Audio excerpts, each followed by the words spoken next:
Brad Holmes speaks, does an interview with Peter Shrager. We're going to break it all down. A lot of interesting nuggets that was released in that interview and give you an idea of the thought process of the Detroit Lions in the 2023 NFL Draft. I really enjoyed it. I like seeing the insight, some things that we didn't know, and we're going to go ahead and get into that. But before we get into today's video, if you're a fan of the Detroit Lions, subscribe to the channel. Why? Because we talk all things Detroit Lions 24/7. That's what this channel is about. Let's get this intro going.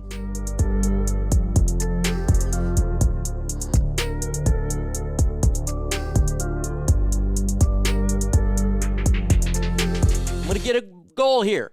Can we get to 400 likes in this video? All you got to do is smash that like button. Let's get to 400 likes. It's been about a month since they even gotten near something like that, so go ahead and do that. Brad Holmes speaks, and he's got a lot to talk about in the interview with Peter Shrager. You can go on YouTube, check it out on NFL.com. It's right there. Brad Holmes talked about multiple subjects, and right off rip, they talk about the Jahmyr Gibbs selection in the pick for Brad Holmes, and Brad Holmes definitely breaks his thought process down in this interview.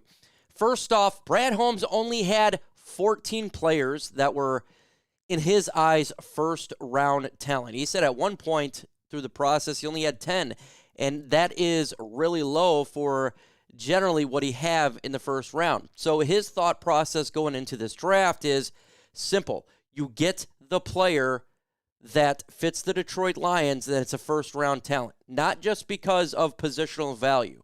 He didn't care about the positional value. He wanted to get first-round talent on his football team. And I think that's really important and a smart move for Brad Holmes. Don't force a pick just because another GM or a mock draft says this is not worth it. Also, he talked about how Jahmyr Gibbs is not just a running back. He is a multi-dimensional player on the offense. He's a weapon. That's what he used. The Lions don't just view him as a running back. He is a weapon. And I think that is extremely important to put that into this factor, is how Jahmyr Gibbs is not just a running back, as they say, don't take a running back in the first round, but he didn't view him as that. He viewed him as a weapon. And so you can't argue with that, in my opinion. Before we continue on here, rank Brad Holmes and compared to the rest of the general managers, 1 through 32. Let me know your thoughts in the comments below. Let's continue on here. And he had no idea that any other general manager liked Jahmyr Gibbs. His thinking was, I'm the only person that's going to do this. This is going to make a shockwave. No one else is going to do this. That's what he thought. But after the pick, he heard for a bunch of general managers said there's no way he would have lasted till 18.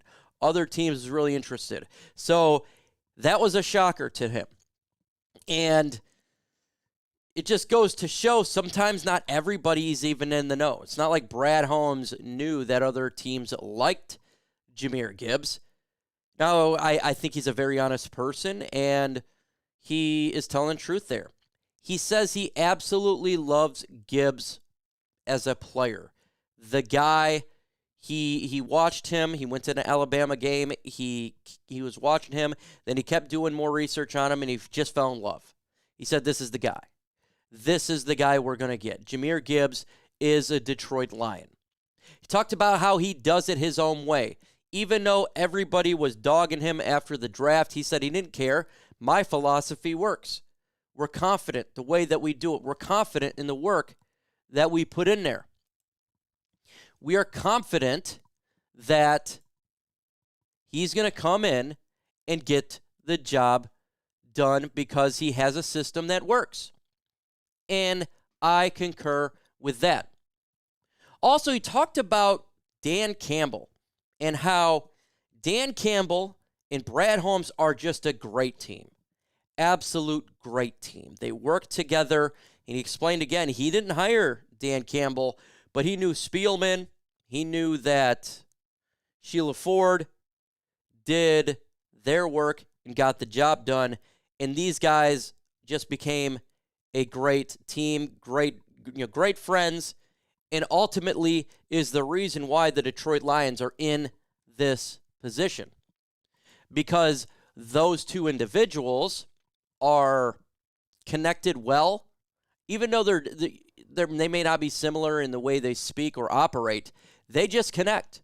And they end up being a great team and a great combination for the Lions leadership. And that happens quite a bit. We've seen it multiple times. But, I mean, you look at when it had to Bob Quinn and Matt Patricia, they were friends and it just didn't work. The match didn't work. These guys didn't even know each other. And it worked fantastic. So I love how the operation is done. And I appreciate that they are doing it their own way and being smart about it. So again, where do you rank Brad Holmes as a Lions general manager compared to the rest of the general managers in the NFL? That's going to be the pinned comment for this video because I want to know what you think on this. To me, he's top 10. That's just me. Let's continue on here. He talks about Jack Campbell. Now, you heard me earlier say that he said there was only 14 players on the draft board that was first-round talent.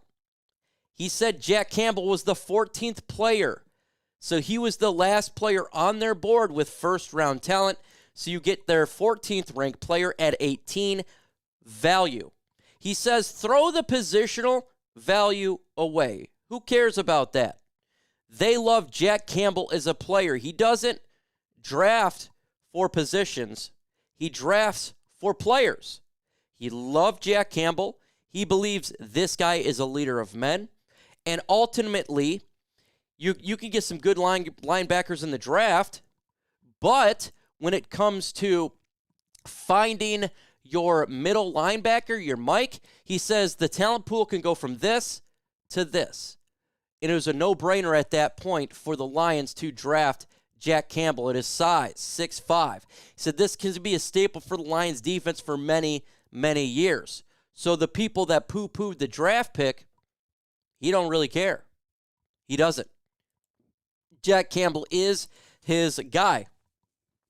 And he did it the way he wanted to do it. Brad Holmes talked about how he does watch mock drafts. He does see what the people give him. And the reason people are upset is because not everybody thought the way that he did it because their mock drafts were wrong. In which I got to say, I absolutely love mock drafts. I do them all the time. You see on my channel. I'm pretty proud of my mock drafts. Now, I did say it'd be Bijan Robinson instead of Jahmyr Gibbs. But I was Jack Campbell and Hendon Hooker. And I just did not expect Brian Branch, though, to round two. Let's be honest. I don't think anybody did. That was just a great value. But you can see the philosophy of Brad Holmes, and he has been consistent with it. He does not care what anyone else says. And another really interesting part, and it goes on how Brad Holmes was in the ICU for 10 days, and he was watching the Miracle, the game Miracle, they get the touchdown, win the game, Titans. And he worked at rental cars. He stated, if you want something, no matter who tells you cannot do it, you pursue your dreams. I absolutely love that. Brad Holmes worked his tail off to get to this position. He was working rental cars, wiping cars down. He was going to college. He was then, becoming an intern. He was doing whatever he could to pursue his dreams, regardless of what people told him. And you can see his humbleness that he brings to the Lions. You can see his IQ and his I don't give a damn persona, in which is really perfect for the Detroit Lions in this organization and changing the culture. What he is huge towards change the culture. We talk about Dan Campbell a lot, as we should for change the culture. We talk about players a lot about changing the culture. But let's make no mistake about it here. Brad Holmes is a big part of this as well. What he has done personally throughout his life in the way he operates. And Peter Shrager talked about him in the draft. He says, why did people just jump on you so hard in the draft, because we have seen already that your draft picks have panned out. Your players that you have brought to this football team in the draft has panned out. So why are people jumping on you? And I concur. And I think even if you didn't want the said players that Brad Holmes drafted, you got to give him the benefit of the doubt that this man knows what he's doing, because he has changed this team from a roster standpoint in the draft very quickly. Very quickly. He's hitting on players in the mid to late rounds. He's hitting on undrafted guys. That's the way you get it done. You look at all the talent that he has acquired since being here. He is a massive reason that the Detroit Lions culture is what it is. He is a massive reason the Lions are in a position to win the NFC North and to be a playoff contender and a perennial playoff contender, something that's happened year in and year out. He has brought legitimacy. He has brought respect to the Lions franchise that we have not seen in a really long time. We just have not seen it. Go check the interview out, NFL.com, Peter Shrager. It's about an hour and 15 minutes. Brad Holmes talking. You get an insight to what our general manager is inside and out. And I think he is perfect for the Lions. I think he's a fantastic general manager. I love the guy. He knows what he's doing. My full-on support for Holmes is that's what it is. But, folks, if you like Lions videos, then you go and subscribe to this channel, because we drop in news and rumors every single day, and hit that notification bell. It's important to hit the notification bell because you never know when I'm dropping content, and you'll get notified when it happens. With that said, folks, audio.